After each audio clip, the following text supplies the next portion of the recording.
Continuing along here, so I just want to keep going on describing our quantum mechanic operators. There's a lot of information here on what is a quantum mechanic operator, and they have these very obscure, bizarre mathematical properties. So I want to take some time on this lecture to describe this property that I have in front of me, and I'm going to do a rather large example problem after this. Okay?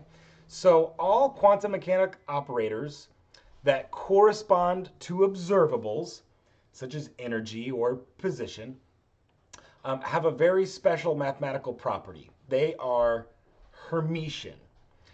So a Hermitian operator is one that has hermiticity. I don't make up these words, I promise. And this is the mathematical property of hermiticity. Okay? So now you notice here that there's a little bit different of a qualifier on these wave functions that I'm using here, the subscript I or the subscript J. We're going to start to see some more and more of these qualifiers on our function notation. And so I and J refer to states. So let's write that down. I and J are states of our system. So for example, I could be the ground state. J could be an excited state. Okay, so that's what we use these I and J's for. So in the case of I and J being different, so here this is I and J not equal to each other. So again, perhaps I is a ground state, J is an excited state. Then hermiticity is the following. So we take the complex conjugate of the wave function of state I, okay? And then we have our operator that we are testing for hermiticity. And then this operator operates on this wave function first, okay? And so this is now not the complex conjugate, but it's just the wave function of state J, all right? And so in our order of mathematics, this operator would operate on psi J. Then we get a new wave function and corresponding eigenvalue, right? Then we take the square modulus of that result, okay? This operator will be Hermitian if then I can switch the order of that operation. And I just realized I drew over this little conjugate, okay? So this is Hermitian if now I switch the order of these wave functions. So now the operator will then operate on psi I, then we take the square modulus, okay? And it will be Hermitian if then I take the complex conjugate of that entire result. And if those things are equal, it is Hermitian, okay? So now we are only going to very rarely see this I not equal to J situation. What is much more likely is this case if I equals J. So in other words, we're talking about one state. Okay, so in this definition of hermiticity, I not equal to J, that would be two states, two different states. Okay, so if I is equal to J, right, we're really only talking about one state, so perhaps the ground state. Okay, and so now notice I no longer need to qualify the I's and the J's because we're saying it's the same state, same wave function. And now what ends up happening to this hermiticity property in the case of one state system, I equals J, we have the complex conjugate of the wave function, okay? The operator, and I like to call this operator sandwich because we've put the operator between the wave functions. So the operator operates on psi in that order, okay? Then we take the square modulus, all right? Now, this one-state system will, or the operator, rather, will be Hermitian if now we switch the order of complex conjugates, right? And also we make the operator negative, okay? So this will still operate on this wave function, all right? And then we still take the square modulus, and if these two are equal, then our operator is Hermitian. Okay, beautiful. This is very difficult to understand just from this definition. So let's take a look at an example, okay? And I'm going to do some of this by hand, and I'm also going to confirm some of my results with Mathematica, okay? So we're going to deal with this system, the one-state system, right? Just psi of x equals EIAX, okay? And so I'll remind you the property that we're testing. I'm going to make sure that I have plenty of room. So for Hermitian, I'll write that next to this, okay? So we're going to look at psi x star, okay? And the operator omega, and we're going to test these two different operators, A and B, all right? And then operator sandwich, right? And just dx. And if all of that equals psi x negative omega operating on the complex conjugate, then the operator is Hermitian. Okay. So here's my operator. First, let's test A, I ddx. Okay. And to assist myself here to make this a little more straightforward, I'm going to take derivatives with Mathematica just to make sure that I'm getting everything done correctly. All right. So let's set up a wave function. So we'll say escape psi escape. And let's see here. We're going to set this up as a proper function of x. All right. And I'm going to write this as exp, so exponential of escape, I escape, space a, space x. Okay, beautiful. There is my wave function, okay? And I'm going to say semicolon, enter, and I'm going to take the first derivative of this. So this is good reminders of just how to do derivatives and stuff. So I'll say d of psi of x. And remember, I don't need to worry about the underscore because I only need to use it one time to define the function. And then comma x. Okay, great. That's going to take my first derivative. And then now we'll do the second derivative. And I can just copy this. That's my first derivative. And now I say comma x, right? And so this is taking the derivative of the derivative with respect to x, which is the second derivative, okay? And if I go ahead and push shift enter, then this one is my first derivative, okay? And we don't need the second derivative just yet because we're only going to test a first, but we've got the first derivative and the second derivative there ready to go. And let's just confirm that that result is correct by hand, right? So if I take ddx of EIAX, then it should just be IAEIAX, and that's what I got, okay?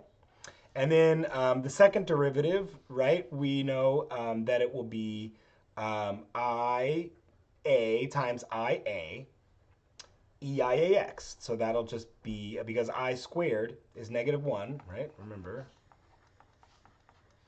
Then it just is negative a squared EIAX. Alphabet soup over here. So let's test this first operator, okay? And so the first thing that I'm going to do, I'm going to set it up into this whole situation here. And hopefully I can use my board space here properly. So now I'm going to say integral. And first I'm going to set this up. So my complex conjugate of psi is e to the negative IAX, okay? And I'm just going to write this as, I'm saying I ddx, and I'm just going to substitute in there psi of x, right? dx, okay? So that's what I'm doing. And I put psi into this ddx to remind myself that I'm operating right, left from right, okay? And so now let's just carry out this integral. So this is great. I can already see that I have the first derivative in psi. Okay, so let's keep writing that down. So e to the negative IAX, all right?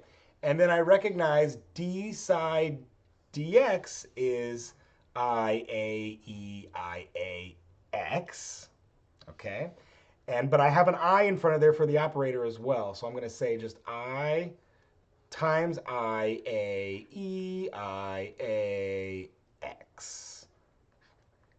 dx. Okay.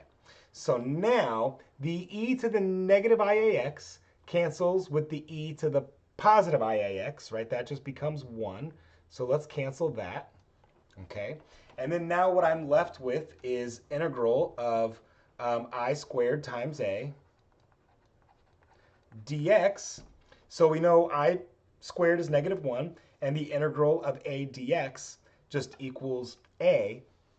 So all of this equals, let's see, negative a squared. Okay. Brilliant. That's good stuff. All right.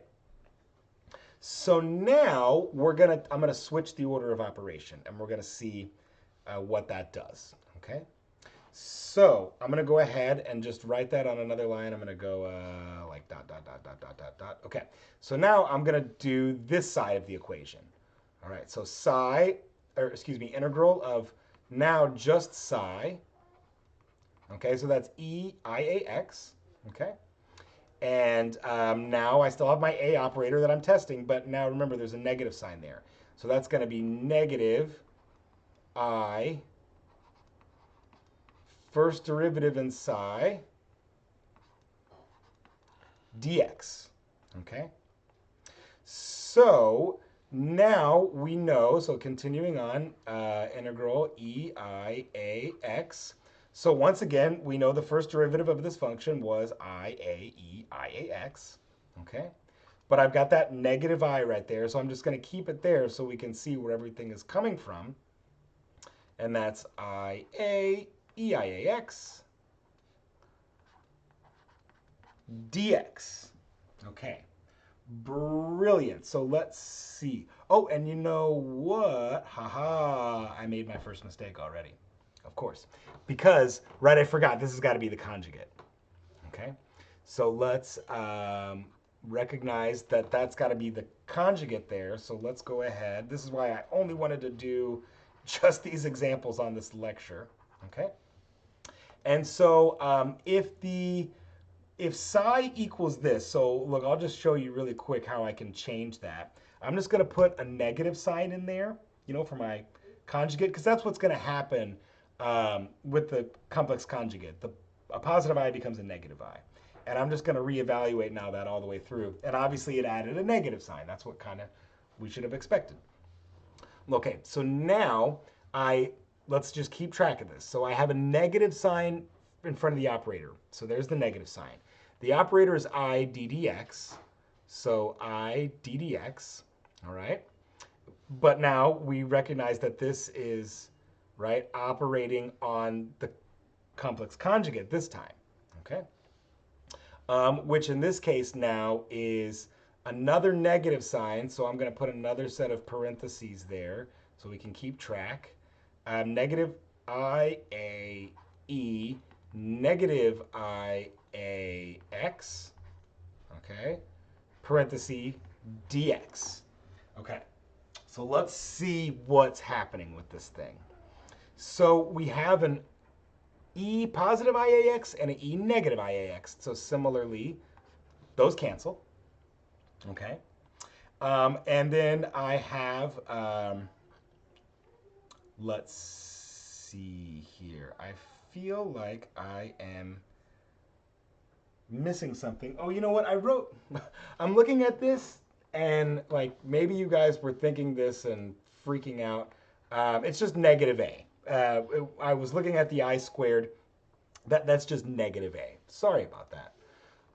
So if you were like, Harmon's wrong, you were right. Okay.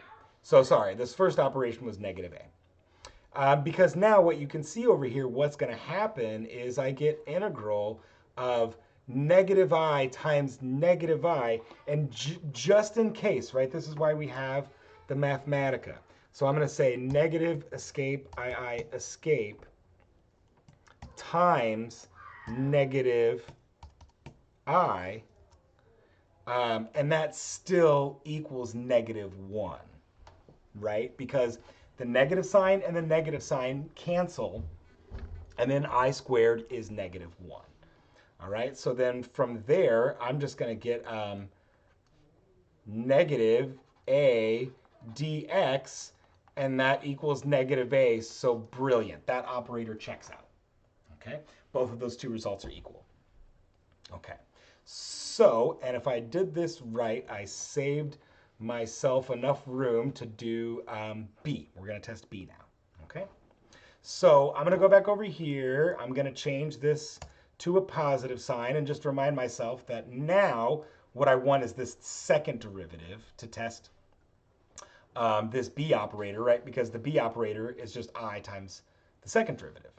So let's get all that set up. So I'm going to start it over here. Okay, and I'll say, so this is testing the A operator, this is testing the B operator. So now we're going to have integral, and so I'm just going to fill it out just like this, okay? E to the negative IAX. And we're going to make the operator sandwich. So that's going to be I times the second derivative of psi dx. So let's just make sure that that's correct, right? So that all looks good. Okay, so continuing along, so e to the negative IAX, and then I'm still just going to keep that I. I'm going to translate it right down there. But now I know from my Mathematica file here, the second derivative is negative a squared EIAX, all right? So I'll put another parenthesis, negative a squared EAIX. And let's see here, in parenthesis and parenthesis, dx. Did we forget anything? Okay, nope, that looks brilliant. Okay, so I can cancel those two exponentials just the same way that I did.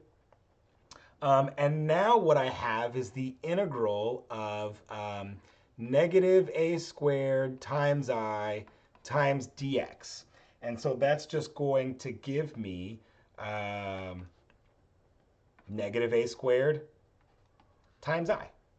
Okay, so now let's see, I'll do another like dot, dot, dot, dot, dot. We're just going to partition all these things off, okay? And so now let's test this second part of the operation. All right, so integral. And now what I'm going to do, I'm just to remind ourselves, I'm going to put that negative sign in there. So I now have the, I've got all the derivatives of the complex conjugate. Okay. And so here we go. So now I've got psi of x, which is just e to the IAX operator sandwich. So that's now I operating on the second derivative of the complex conjugate dx. Okay, so keep filling it in.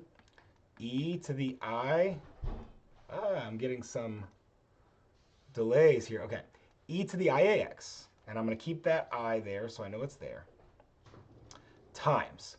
And then now my second derivative, at first inspection, it looks like it's the same, but remember the exponential is different. There's a negative sign.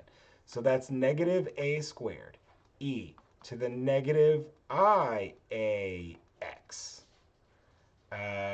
Yes, so far so good. Parenthesis, parenthesis, dx.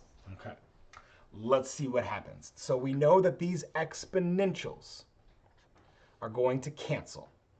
Okay, cancel exponential and canceled exponential.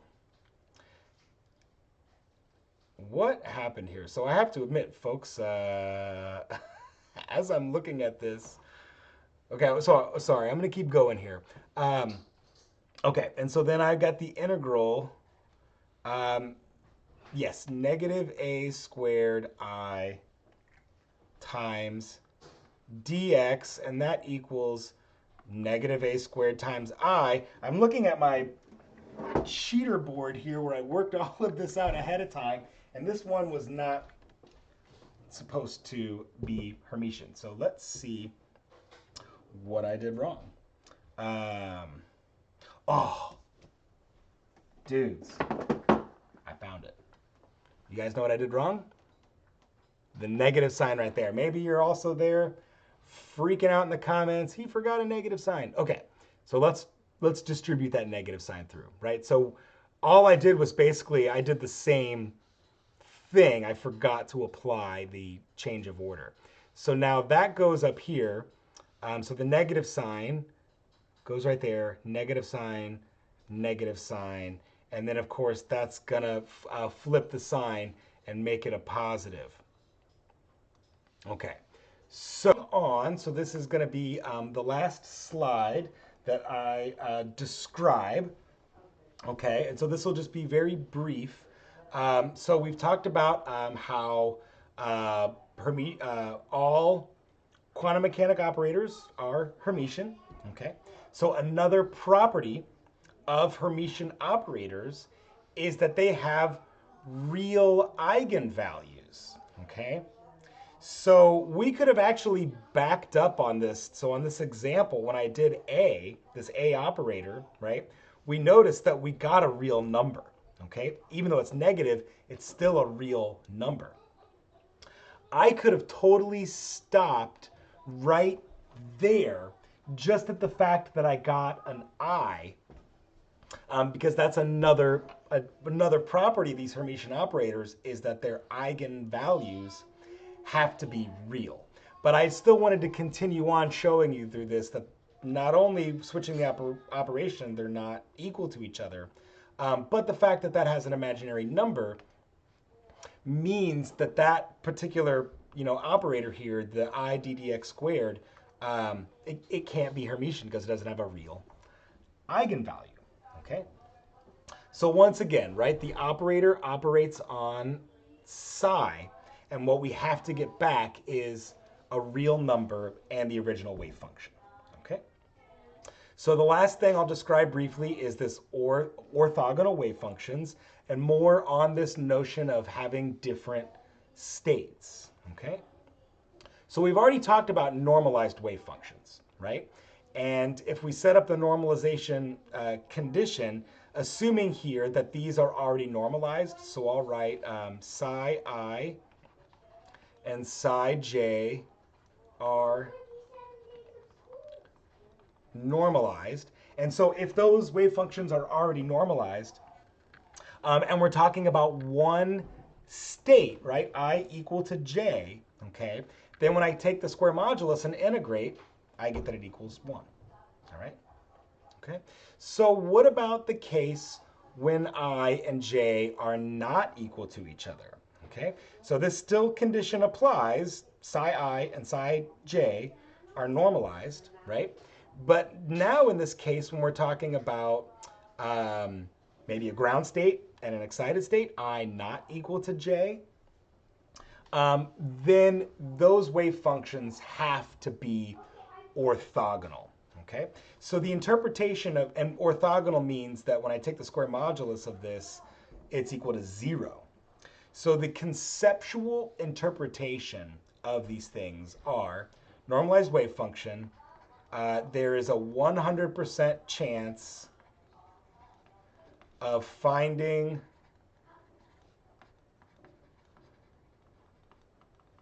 the particle within the same state. Okay? 100% chance of finding the particle, somewhere within that same state. Okay? And, somewhere meaning like, some distance along an x-axis, for example. Okay. The interpretation here is there is a 0% chance of finding a particle between states. Okay? So in other words, if I have a ground state I, I'll represent this with our classic energy level diagram, and I have an excited state J. Okay? When the wave function is normalized, if I suppose I make, psi I and psi I, there's going to be a 100% chance I find the particle either in state I, or in the case that it's psi j, there'd be a 100% chance that I find the particle in state J. But what this orthogonality means is there's 0% chance that I find the particle somewhere between those two states, right? In other words, it has to be, either here or either here. Not in limbo somewhere between, okay?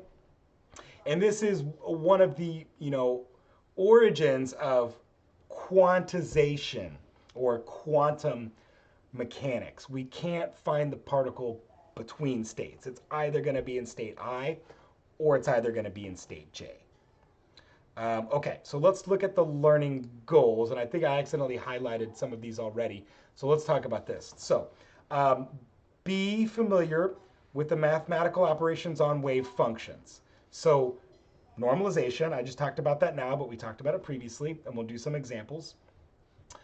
We've talked ad nauseum about operators, and I just spent a lot of time talking about hermiticity, and we just touched on orthogonality, okay?